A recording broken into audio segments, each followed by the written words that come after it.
বাড়িতে তো অনেক চাদর আছে, তার মধ্যে থেকে একটি দিয়ে দিতে। আচ্ছা ঠিক আছে বাপ। দাদিমা ও দাদিমা, কি হয়েছে বুনি? বলছিলাম যে আমার জন্য একটু দোয়া করবে তো, আজকে আমি আমার পরীক্ষায় রেজাল্ট আনতে যাচ্ছি। যাও বুনি, তুমি রেজাল্ট আনতে যাও, আমি তোমার জন্য মন খুলে দোয়া করে দেবো। তুমি যেন পরীক্ষায় ভালো নাম্বার তুলতে পারো, আরো যারা রেজাল্ট আনতে যাবে তারাও যেন ভালো নাম্বার তুলতে পারে। আর তুমি যদি পরীক্ষায় ভালো নাম্বার তুলতে পারো তাহলে তোমার আব্বুকে বলে আমাদের সালাম মল্লিক পাড়ার নুরানি দিনিয়াত মুনাজ্জম মুক্তবে ভর্তি করে দেবো। এখন সেখানে ভর্তি চলছে। ইনশাআল্লাহ, তাহলে তো আমার খুবই ভালো হবে। আচ্ছা দাদিমা, তোমাকে একটা কথা বলবো। কি বলবে বুনি?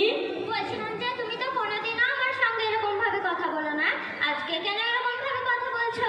না না বুনি, আমার কিছু হয়নি, তুমি রেজাল্ট আনতে যাও। বলো না দাদিমা, বলো। বলছি তো বুনি, আমার কিছু হয়নি, তুমি রেজাল্ট আনতে যাও।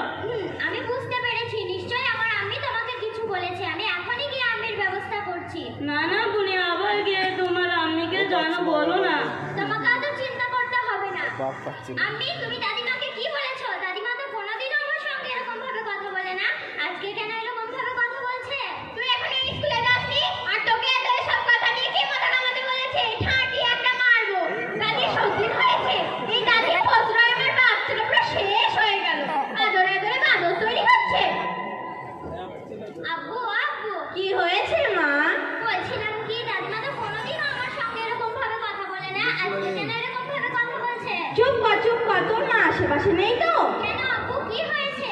তোর আমি যদি তুমি শুনতে পাই বড় ওখান ঝড় উঠবে যে। কেন আব্বু, তুমিও কি আম্মিকে দেখে ভয় করো? জানিস তো তোর আমি কিরকম, এখন যদি শুনতে পাই দুটো সিংখারা করে তেরে ঝগড়া করতে চলে আসবে যে। হ্যাঁ জানি, আর এখনই আমার সঙ্গে যেরকম করলো। আচ্ছা তোর আসল কারণ কি বলতো? দাদিমার কি হয়েছে? আমার সঙ্গে কথা বলার সময় কান্না করছিল দেখলাম। শোন তাহলে, তো দাদিমা শীতের রাতে খুব ঠান্ডা লাগে, তাই একটি চাদর এনে দেওয়ার কথা বলছিল। সেটা শুনে তোর আম্মি বললো কিনা বাড়িতে তো অনেক পুরাতন চাদর আছে, তার মধ্যে থেকে একটি দিয়ে দিতে। সেটা শুনে বোধ হয় তো তাকে দুঃখ পেয়েছে,